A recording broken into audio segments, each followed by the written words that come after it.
आध्यात्मिक संस्कार।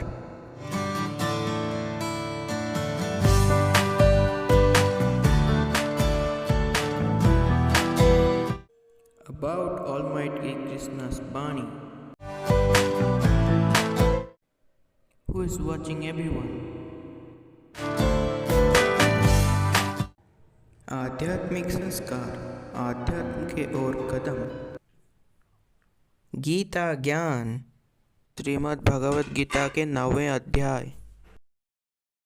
भगवान शिव कहते हैं, सुंदरी, अब तुम 10वें अध्याय के महात्मा की परम पावन कथा सुनो, जो स्वर्ग रूपी दुर्ग में जानने के लिए सुंदर सोपान और प्रभाव की चरम सीमा है। काशीपुरी में धीर बुद्धि नाम से विख्यात एक ब्राह्मण था, जो मुझ में प्रिय नंदी के समान भक्ति रखता था। वह पापन कीर्ति के अर्जन में तत्पर रहने वाला, शांत चित्त और हिंसा, कठोरता एवं दुस्साहस से दूर रहने वाला था। जितेंद्रिय होने के कारण वह निवृत्ति मार्ग में ही स्थित रहता था। उसने वेद रूपी समुद्र का पार पा लिया था। वह संपूर्ण शास्त्रों के तात्पर्य का ज्ञाता था। उसका चित्त सदा मेरे ध्यान में संलग्न रहता था। वह मन को अंतरात्मा में लगाकर सदा आत्म तत्व का साक्षात्कार किया करता था। अतः जब वह चलने लगता, तब मैं प्रेमवश उसके पीछे दौड़ दौड़कर उसे हाथ का सहारा देता रहता था।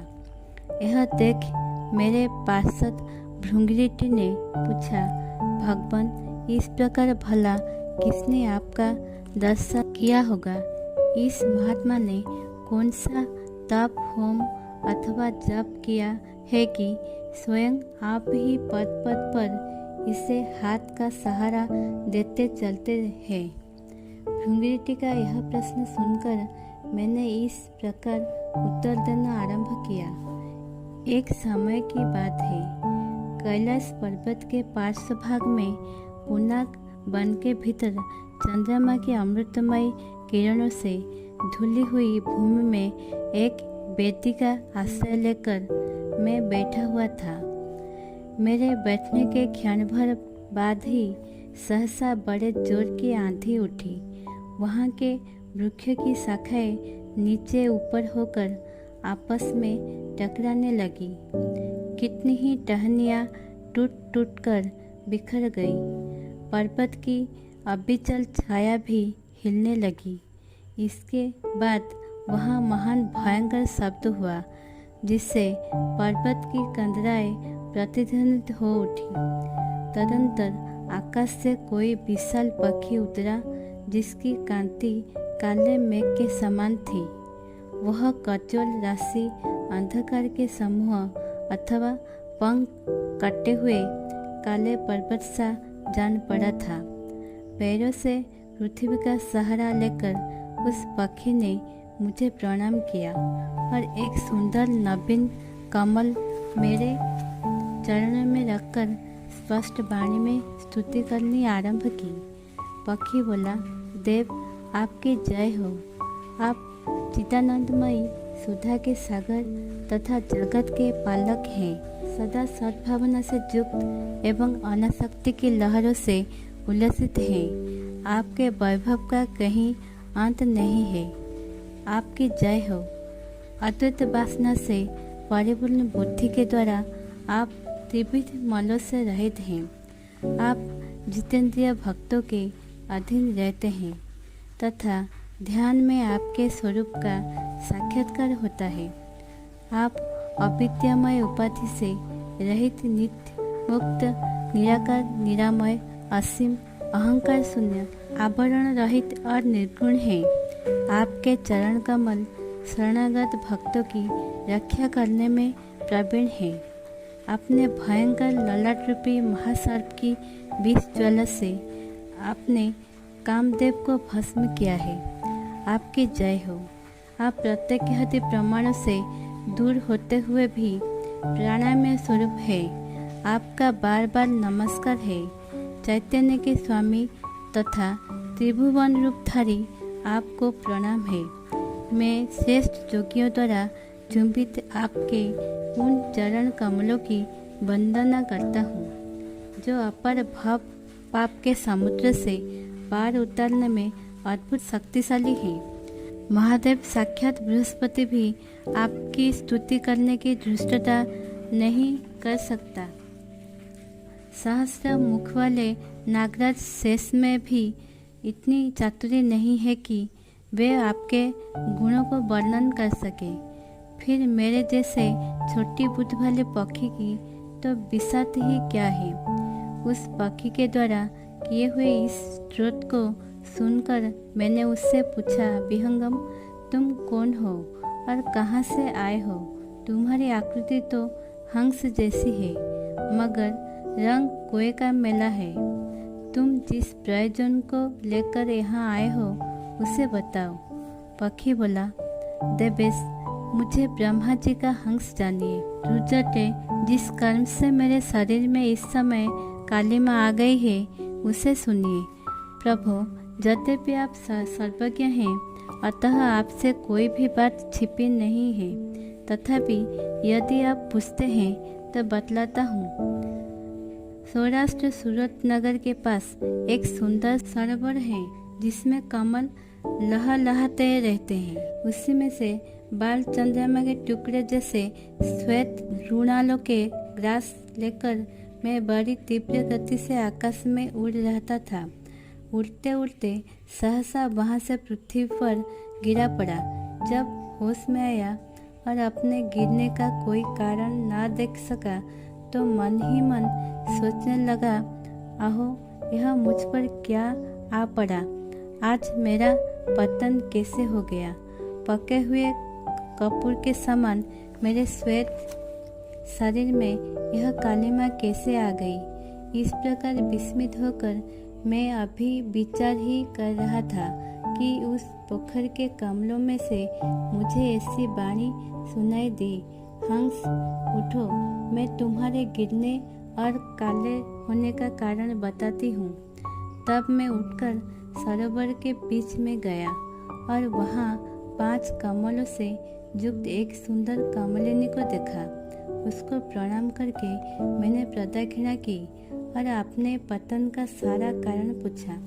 कमलिनी बोली, कल हंस, तुम आकाश मार्ग से मुझे लांघ कर गए हो। उसी पातक के परिणामवश तुम्हें पृथ्वी पर गिरना पड़ा है तथा उसी के कारण तुम्हारे शरीर में कालिमा दिखाई देती है। तुम्हें गिरा देख मेरे हृदय में दया भर आई और जब मैं इस मध्यम कमल के द्वारा बोलने लगी हूँ उस समय मेरे मुख से निकली हुई सुगंध को सूंघकर 60,000 भंवरे स्वर्गलोक को प्राप्त हो गए हैं। पक्षीराज, जिस कारण मुझ में इतना वैभव, ऐसा प्रभाव आया है उसे बतलाती हूँ, सुनो। इस जन्म से पहले तीसरे जन्म में मैं इस पृथ्वी पर एक ब्राह्मण की कन्या के रूप में उत्पन्न हुई थी। उस समय मेरा नाम सरज वंदना था। मैं गुरुजनों की सेवा करती हुई सदा एकमात्र पतिव्रत के पालन में तत्पर रहती थी। एक दिन की बात है, मैं एक मैना को पढ़ा रही थी। इससे पति सेवा में कुछ विलंब हो गया। इससे पति देवता कुपित हो गए और उन्होंने शाप दिया, पापिनी, तू मैना हो जा। मरने के बाद यद्यपि मैं मैना ही हुई, तथापि पतिव्रत के प्रसाद से मुनियों के ही घर में मुझे आश्रय मिला। किसी मुनि कन्या ने मेरा पालन पोषण किया। मैं जिनके घर में थी वे ब्राह्मण प्रतिदिन प्रातःकाल विभूति योग नाम से प्रसिद्ध गीता के 10वें अध्याय का पाठ करते थे और मैं उस पापहारी अध्याय को सुना करती थी। विहंगम, काल आने पर मैं मैना का शरीर छोड़कर 10वें अध्याय के महात्म्य से स्वर्गलोक में अप्सरा हुई। मेरा नाम पद्मावती हुआ और मैं पद्मा की प्यारी सखी हो गई। एक दिन मैं विमान से आकाश में विचर रही थी। उस समय सुंदर कमलों से सुशोभित इस रमणीय सरोवर पर मेरी दृष्टि पड़ी और इसमें उतरकर ज्यों ही मैंने जल क्रीड़ा आरंभ की त्यों ही दुर्वासा मुनि आ थमके। उन्होंने वस्त्रहीन अवस्था में मुझे देख लिया। उनके भय से मैंने स्वयं ही एक कमलिनी के रूप धारण कर लिया। मेरे दोनों पैर 2 कमल हुए, दोनों हाथ भी 2 कमल हो गए और शेष अंगों के साथ मेरा मुख भी एक कमल हुआ। इस प्रकार मैं 5 कमलों से युक्त हुई। मुनिवर दुर्वासा ने मुझे देखा। उनके नेत्र क्रोधाग्नि से जल रहे थे। वे बोले, पापिनी, तू इसी रूप में 100 वर्षों तक पड़ी रहा। यह शाप देकर वे क्षण भर में अंतर्धान हो गए। कमलिनी होने पर भी विभूति योग अध्याय के महात्म्य से मेरी वाणी लुप्त नहीं हुई है। मुझे लांघने मात्र के अपराध से तुम पृथ्वी पर गिरे हो। पखीराज यहाँ खड़े हुए तुम्हारे सामने ही आज मेरे शाप की निवृत्ति हो रही है, क्योंकि आज 100 वर्ष पूरे हो गए। मेरे द्वारा गाए जाते हुए उस उत्तम अध्याय को तुम भी सुन लो। उसके श्रवण मात्र से तुम भी आज ही मुक्त हो जाओगी।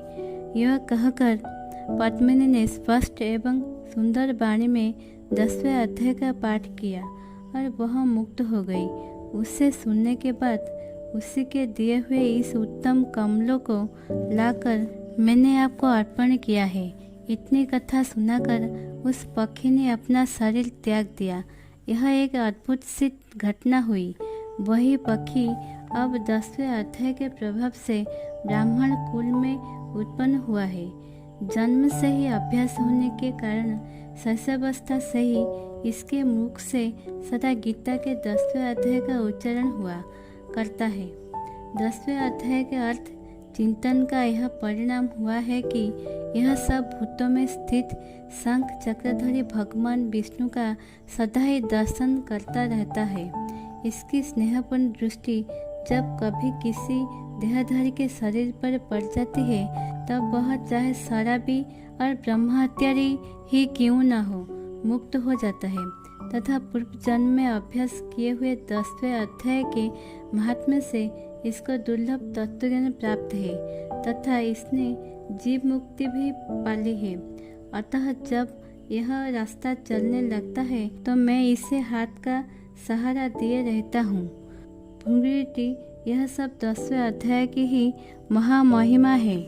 पार्वती, इस प्रकार मैंने भृंगीरटी के सामने जो पापनाशक कथा कही थी वही यहाँ तुमसे भी कही है। नर हो या नारी अथवा कोई भी क्यों न हो, इस 10वें अध्याय के श्रवण मात्र से उसे सब आश्रमों के पालन का फल प्राप्त होता है। ऐसे ही नए वीडियो जानने के लिए हमारे साथ जुड़े रहने के लिए सब्सक्राइब कीजिए हमारे चैनल आध्यात्मिक संस्कार को। और अगर वीडियो बहुत अच्छा लगा है तो लाइक कीजिए हमारे चैनल को।